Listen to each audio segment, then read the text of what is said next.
warahmatullahi wabarakatuh. Perkenalkan, nama saya Rini Safitri, NIM T2019-1240. Di sini saya akan menjelaskan tentang karakteristik dari PTK atau penelitian tindakan kelas. Yang pertama yaitu masalah yang dihadapi adalah masalah yang nyata atau real yang muncul di dalam dunia kerja peneliti atau yang menjadi tanggung jawab peneliti. PTK sendiri didasarkan pada proses belajar mengajar. Permasalahan yang sifatnya spesifik kontekstual sesuai dengan karakteristik siswa di dalam kelas. Karakteristik yang kedua yaitu berorientasi pada pemecahan masalah, di mana pemecahan masalah dapat dilakukan melalui tindakan-tindakan tertentu guna meningkatkan dan menyempurnakan proses pembelajaran di dalam kelas. PTK sendiri dilakukan oleh guru sejak dini guna menyadari adanya permasalahan dan perlu mengatasi masalah tersebut secara profesional. Karakteristik yang ketiga yaitu berorientasi pada mutu, di mana PTK dilaksanakan guna memperbaiki atau meningkatkan mutu proses belajar mengajar yang dilakukan oleh guru di dalam kelas yang bertujuan untuk meningkatkan hasil belajar siswa. Kalau karakteristik yang keempat yaitu siklus, di mana PTK diterapkan melalui urutan-urutan yang terdiri dari beberapa tahapan. Yang pertama yaitu perencanaan, yang kedua yaitu melakukan tindakan, yang ketiga yaitu melakukan pengamatan, dan yang keempat yaitu melakukan analisis. Nah, untuk karakteristik PTK selanjutnya akan dilanjutkan oleh teman saya. Baik, terima kasih. Saya di sini akan melanjutkan karakteristik PTK. Karakteristik PTK yang kelima yaitu tindakan atau treatment. Tindakan di sini sebagai alat atau cara memperbaiki masalah yang dihadapi oleh guru di dalam kelas. Jadi, tindakan yang telah dilakukan harus ditelaah kembali dari sisi kelebihan dan kekurangan, pelaksanaannya dalam kesesuaian dengan tujuan, dan penyimpangan yang terjadi selama pelaksanaan. Kemudian karakteristik yang keenam yaitu pengkajian dampak tindakan. Tindakan yang telah dilakukan harus dikaji ulang. Apakah sudah sesuai dengan tujuan? Apakah tindakan yang dilakukan ini memberikan dampak yang positif atau malah memberikan dampak yang negatif bagi peserta didik? Kemudian karakteristik yang ketujuh yaitu kolaborasi. Dalam PTK perlu adanya kerjasama dengan atasan, teman sejawat, mahasiswa, dan lain sebagainya sebagai pengamat. Karena kolaborasi ini diperlukan untuk mendukung hasil dari PTK nantinya. Yang kedelapan yaitu refleksi. Refleksi adalah merenungkan kembali apa yang telah kita kerjakan baik di dalam kelas maupun di luar kelas sebagai upaya pengevaluasian. Dalam hal refleksi ini yang harus kita lakukan mulai dari mengevaluasi tindakan sampai dengan memutuskan masalah ini sudah selesai atau masih perlu tindakan-tindakan selanjutnya. Sekian penjelasan tentang karakteristik PTK dari kami. Penjelasan selanjutnya akan disampaikan oleh pemateri selanjutnya. Perkenalkan, nama saya Dara Ninggar Sinta, NIM T2019-1241. Berikutnya saya akan menjelaskan mengenai prinsip-prinsip PTK. Ada 5 prinsip di dalam PTK. Yang pertama, PTK dilakukan dalam kegiatan pembelajaran yang alamiah. Artinya, PTK harus dilakukan tanpa mengubah jadwal situasi pembelajaran. Yang kedua, adanya inisiatif guru untuk memperbaiki proses pembelajaran. Yang ketiga, mengubah analisis SWOT sebagai dasar bertindak. Artinya, PTK harus dimulai dengan melakukan analisis SWOT, yaitu kekuatan, kelemahan, kesempatan, dan ancaman. Lalu yang keempat, adanya upaya secara konkret. Dan yang terakhir, merencanakan dengan smart.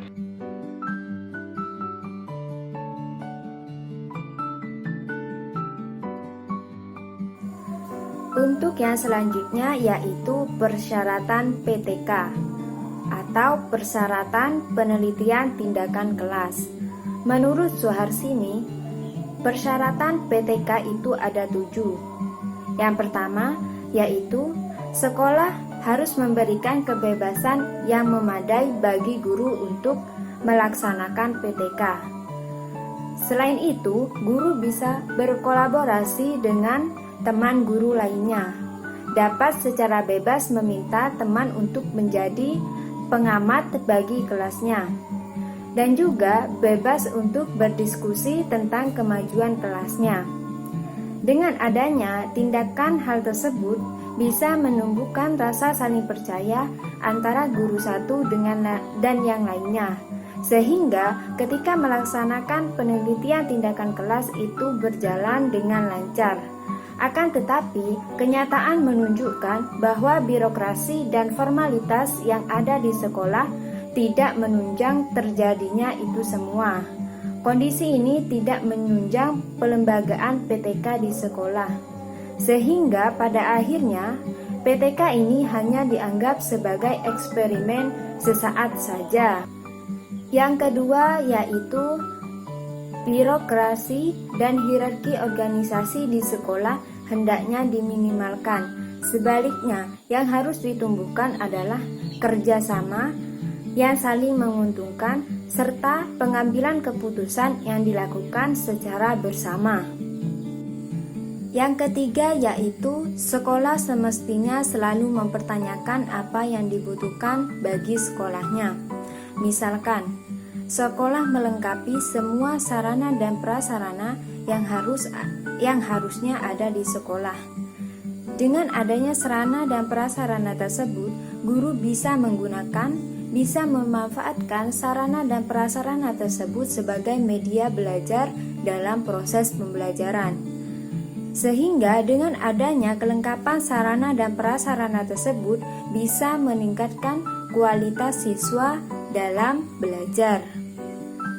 Yang keempat yaitu PTK mempersyaratkan keterbukaan dari semua staf sekolah untuk membahas masalah yang dihadapi tanpa rasa khawatir akan dicemoohkan.